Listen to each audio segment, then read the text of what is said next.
ایک گستاخ نے کہا آقا کے والدین ایمان والے نہیں، الیاذ باللہ. ہاں میں نے کہا دلیل دو، میں نے کہا دلیل دو. دلیل دی، عقل کے اندھوں نے دلیل دی. کہا دیکھو نبی کریم صلی اللہ علیہ وسلم مقام ابوا میں آئے، میرے آقا صلی اللہ علیہ وآلہ وسلم نے اللہ سے اجازت مانگی کہ اللہ مجھے اجازت دے اپنی ماں کی قبر پر جاؤں، تو اللہ نے اجازت دے دی. آقا نے دعائے مغفرت کی، دعائے مغفرت کرنا چاہیے، اللہ نے منع کر دیا. کہا محبوب ماں کے لیے دعائے مغفرت نہ کرنا، تو یہ دلیل ہے چونکہ اللہ نے منع کیا. کہا حدیث صحیح ہے، میں نے کہا صحیح ہے. کہا اللہ نے منع کیا کہ نہیں، میں نے کہا منع کیا. کہا جب اللہ نے منع کیا کہ ماں کے لیے دعائے مغفرت نہ کرو، تو پتہ چلا دعائے مغفرت نہ کرنا اور دعائے مغفرت کی اجازت نہ دینا اس بات کی دلیل ہے وہ ایمان والی نہیں تھی. میں نے کہا ایمان والی نہیں تھی، نام کیا ہے؟ آمنہ ہے. ارے آمنہ تو ہوتی ہی ایمان والی ہے. آمنہ نام ہے اور ایمان والی نہیں ہے. ہاں آمنہ نام ہے، آمنہ نام ہے. میں نے کہا بتاؤ. اب میں اس کی گرامیٹیکل ریزنز پر بات نہیں کرتا. میں نے کہا تم دلیل دیتے ہو کہ صحیح دلیل ہے، صحیح حدیث ہے کہ اللہ نے اجازت نہیں دی. میں نے کہا قرآن میں اللہ ارشاد فرماتا ہے لا تقم علی قبرہ. اللہ قرآن میں فرماتا ہے غیر مسلموں کی قبر پر جانا منع ہے، حرام ہے، ناجائز ہے. قرآن میں ہے نا. اب یہ اقتداء النص سے ثابت کروں گا، دیکھیے گا، آپ توجہ فرمائیے گا. اللہ نے ارشاد فرمایا نا قبر پر نہ جاؤ. کس کی قبر پر جانا منع ہے؟ غیر مسلم کی قبر پر جانا منع ہے. اللہ نے حکم فرمایا لا تقم، نہیں ہے، لا تقم، نہیں جانا. تو میں نے کہا اللہ نے منع فرمایا نا کہ غیر مسلم کی قبر پر نہ جاؤ، کیا تم مانتے ہو کہ اللہ نے جانے کی اجازت دے دی؟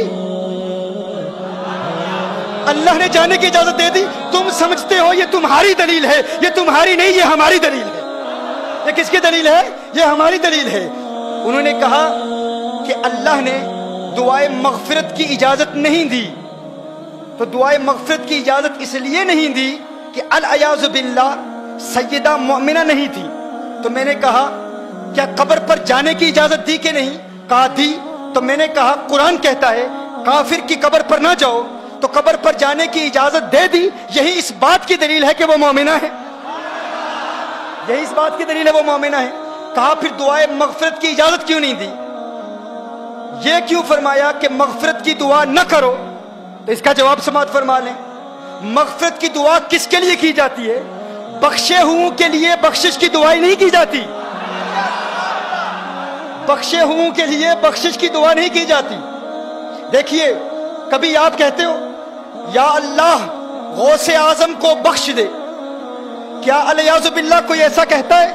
یا اللہ خواجہ غریب نواز کو جنت عطا فرما، معاف کر دے. کوئی نہیں کہتا. ہر شخص کہتا ہے کہ وہ چونکہ بخشے ہوئے ہیں تو بخشے ہوں کے لیے بخشش کی دعا نہیں مانگی جاتی. کیا الیاذ باللہ کوئی کسی نبی کے لیے کہہ سکتا ہے اے اللہ عیسیٰ علیہ السلام کی مغفرت فرما، موسیٰ علیہ السلام کی مغفرت فرما؟ نہیں. قانون کیا ہے؟ بخشے ہوں کے لیے بخشش کی دعا نہیں کی جاتی. دیکھیے جب آپ نماز جنازہ پڑھتے ہیں بالغ کے لیے کیا دعا پڑھتے ہیں؟ اللہم اغفر لحینا ومیتنا، دعائے مغفرت کرتے ہیں نا. لیکن نابالغ کے لیے کیا دعا ہے؟ اللہم اجعلہ لنا، کیا؟ فرۃ واجعلہ لنا. فرض کیا ہوتا ہے؟ آپ کہتے ہیں میرے اللہ یہ جو بچہ مجھ سے پہلے چلا گیا ہے، یا اللہ یہ مجھ سے پہلے جائے اور میرے لیے شفاعت کا اہتمام کرے. کیا؟ چونکہ بچہ بخشا ہوا ہے تو بخشے ہوئے کے لیے بخشش کی دعا نہیں کی جاتی.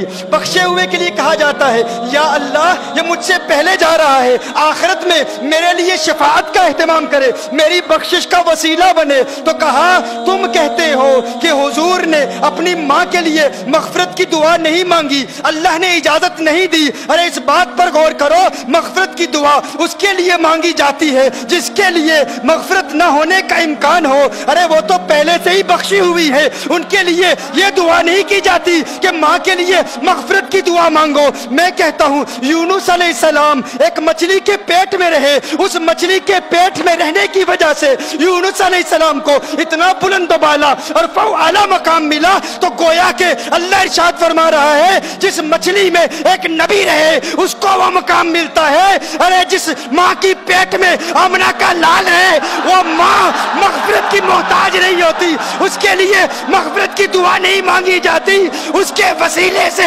امت کے لیے مغفرت کی دعائیں مانگی جاتی ہیں۔